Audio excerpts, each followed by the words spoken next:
ጤና ይስጥልኝ አድማጭ ተመልካቾቻችን መላው የአማራ ሕዝብ ይህ መልእክት የምናቀርብላችሁ ከአማራ ፋኖ መረጃ ማዕከል ወይም from Amhara Fano Information Center ነው። መልእክቶቻችንንም እንደሚከተለው እናቀርብላችኋለን። መልካም ቆይታ። ሰላም ጤና ይስጥልኝ የአማራ ፋኖ መረጃ ማዕከል ቤተሰቦች በያላችሁበት ሰላማችሁ ይብዛ።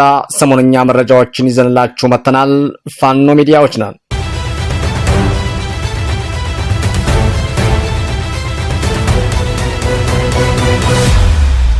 ከአማራ ፋኖ መረጃ ማዕከል የዕለቱን አንኳር የዜና ርዕሶችን በማስቀደም የዕለቱን ዜና እናሰማለን። ዕለተ ሰኞ ሐምሌ 13 2018 ዓ.ም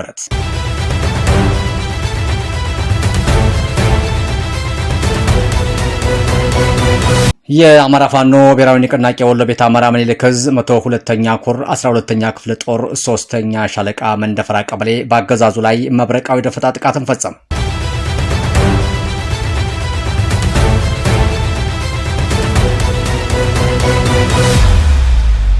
በጎጃም ደብረ ኢየሱስ ታዳጊ ከተማ ያገዛዙ ጦር በዘፈቀደ ወደ ህዝብ በሚተኩሰው መድፍ ነዋሪዎች በቤታቸው ውስጥ እያሉም ተገደሉ። በሸዋ ጠቅላይ ግዛት 5 የጉድኝት ክላስተሮችን ያሳተፈ ታሪካዊ መድረክም ተካሄደ።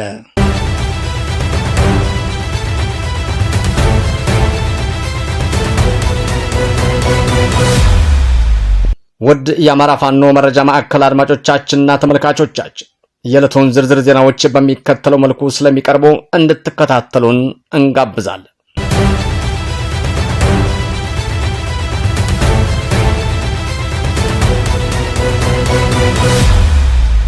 የ102ኛ ኮር 12ኛ ክፍለ ጦር 3ኛ ሻለቃ የሰራዊት አባላትም በሰሜን ወሎ ዞን በራያ ቆቦ ወረዳ ከቆቦ ከተማ በቅርብ ርቀት ልዩ ስሙ መንደፈራ በተባለ አካባቢ በአገዛዙ ሰራዊት ላይ የደፈጣ ጥቃትም ወሰዱ። ጥቃቱን የፈጸሙት የ12ኛ ክፍለ ጦር 3ኛ ሻለቃ የሰራዊት አባላት የአገዛዙ ሰራዊት ከጮሬና ቀዩ ጋሪያ መነሻውን በማድረግ በቀዩ ጋሪያና መንደፈራ መካከል ያለውን ወታደራዊ ገዢ መሬትም ለመያዝ በመጓዝ ላይ ያለም በከበባ ውስጥም በማስገባት ነበር። በመሆኑም የ12ኛ ክፍለ ጦር 3ኛ ሻለቃ ነበልባሎች ጠላት አዘውትሮ የሚውልበትን ምሽግ በሌሊት ተስቦ መያዝ በወሰዱት ማጥቃትም 12 የመከላከያ ሰራዊት ሲገደሉ 18 የሚሆኑ ደግሞ በከፍተኛ ጉዳትም ወደ ቆቦ ሆስፒታልም መግባታቸውንም የውስጥ መረጃዎች በዝርዝር ገልጸዋል። በጥቃቱ የጠላት ሻምበሏን ጠርንፎ ሲመራ የነበረ ሻምበል መሪና ግዳጅ የሰጣቸው ሙሉ የሰራዊት አባላትም ተደምስሰዋል። በተጨማሪም አገዛዙ በዚሁ ቀጠና በተለያዩ የሀገሪቱ ትምህርት ቤቶች በአፈና ሰብስቦ ያመጣቸውን አዲስ ወታደራዊ ሰልጣኞችን በስልጠና ላይ ያሉ ወደ ውጊያ እንዲገቡ በመደረጋቸው ምክንያት የገፈት ቀማሽም ሆነዋል። ጨፍጫፊውና እብሪተኛው የብልጽግና አገዛዝ በመላው የአማራ ሕዝብ በደረሰበት የፖለቲካ ኪሳራ ከፍተኛ ውዝግብ ላይ መሆኑንም ይታወቃል። በመሆኑም ለሴትና ሕፃናት እንዲሁም ከተማ ለሚኖሩ አዛውንት ሲቪሊያን የማይጨንቀውና በደረሰበትም የንስሮቹ ፈጣን የደፈጣ ጥቃትም የተወዛገበው የብልጽግና ሰራዊት ዛሬም እንደ ትናንቱ የቁጣ መብረጃውን ምስኪን የአማራ ገበሬ ላይ የከባድ መሳሪያ ድብደባም አድርጓል። በዚህ ምክንያትም በርካታ ንጹሐን አርሶ አደሮች መስዋዕትነትም የከፈሉ ሲሆን ገሚሱ በከፍተኛ ጉዳት ላይ እንደሆኑም የአካባቢ ማህበረሰብ ገልጸዋል። እንዲሁም የአማራን ህዝብ ጭፍጨፋ እውን ለማድረግ የመጣው አገዛዝ በከባድ መሳሪያ ድብደባ የአቶ ተመስገን መለሰ 7 ከብትና የአቶ ታደሰ መርሻ 5 ከብት በድምሩ 12 የቁም እንስሳትም በመግደልና በርካታ የአርሶ አደር ሰብልም አቃጥለዋል። በመጨረሻም በዚህ የደፈጣ ጥቃት የደረሰበት የጠላት የሰብአዊና የቁሳዊ ኪሳራም ኤኬ ክላሽንኮፍ መሳሪያ 10፣ ኤፍ1 ቦምብ 9፣ የተደመሰሰ 15፣ የቆሰለ 18 መሆኑን የ12ኛ ክፍለ ጦር ህዝብ ግንኙነትም መረጃውን አድርሶናል።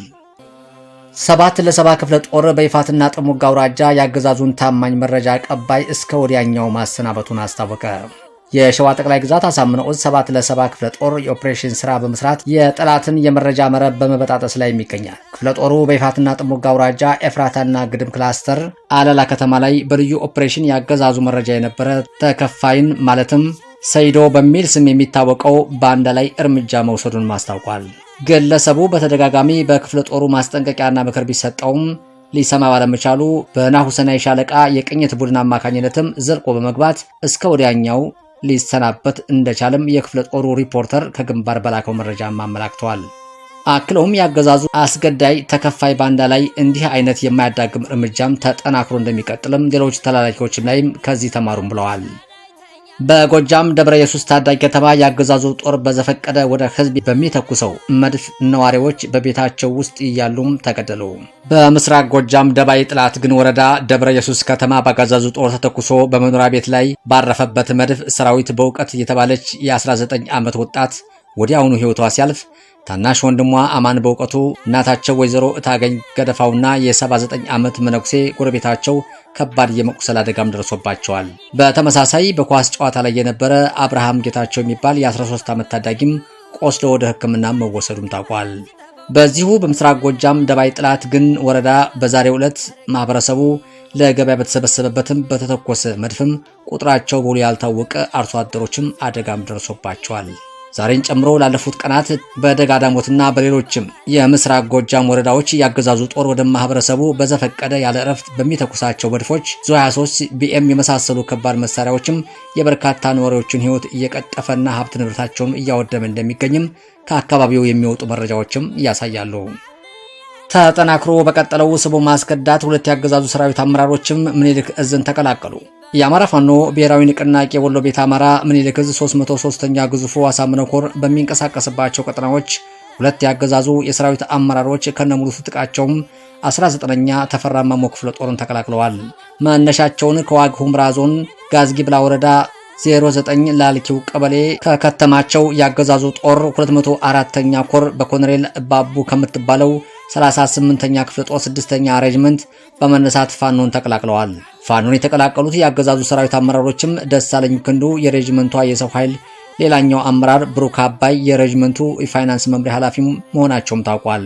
አመራሮቹ ወደ ፋኖ ሲቀላቀሉ ሁለት ጥቁር ክላሽ፣ 480 የክላሽ ተተኳሽ፣ 4 F1 የእጅ ቦምብና ሁለት የደረት ትጥቅ በመያዝ ነው የተቀላቀሉት። ያገዛዙ የሰራዊት አመራሮችም ወደ ፋኖ ሲቀላቀሉ በክፍለ ጦሩ ከፍተኛ አመራሮችም ደማቅ አቀባበልም የተደረገላቸው ሲሆን በተደረገላቸው ማቀባበልና እንክብካቤም በጣም እንደተደሰቱም ተናግረዋል ሲል የ303ኛ አሳምነው ኮር ህዝብ ግንኙነት መምሪያ መረጃውንም አድርሶናል።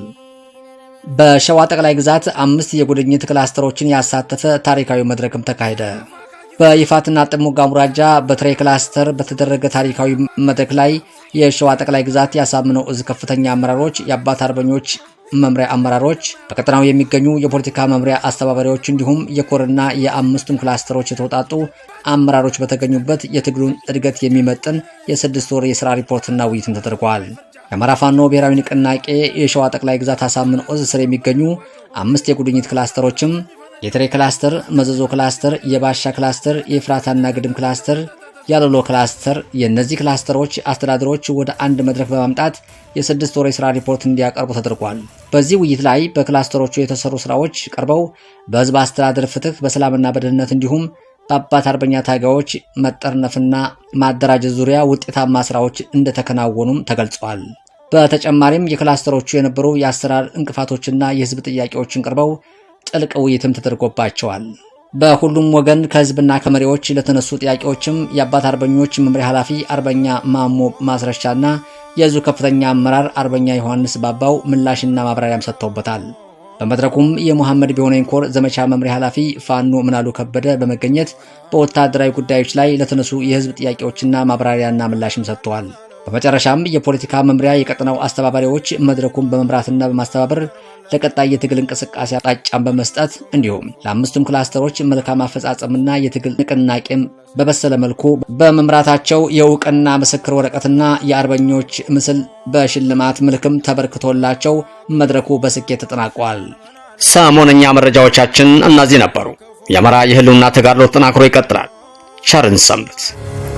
በድጋሚ የአማራ ፋኖ መረጃ ማዕከል ቤተሰቦች በቀረበላችሁ መረጃዎች ላይ ሀሳብ አስተያየት እንድትሰጡ በትህትና እንጠይቃለን። ሰናይ ጊዜ እንዲሆንላችሁ እንመኛለን። በተጨማሪ ላይክ፣ ሼር፣ ኮሜንት፣ ሰብስክራይብ እንድታደርጉልን በትህትና እንጠይቃለን። አመሰግናለሁ።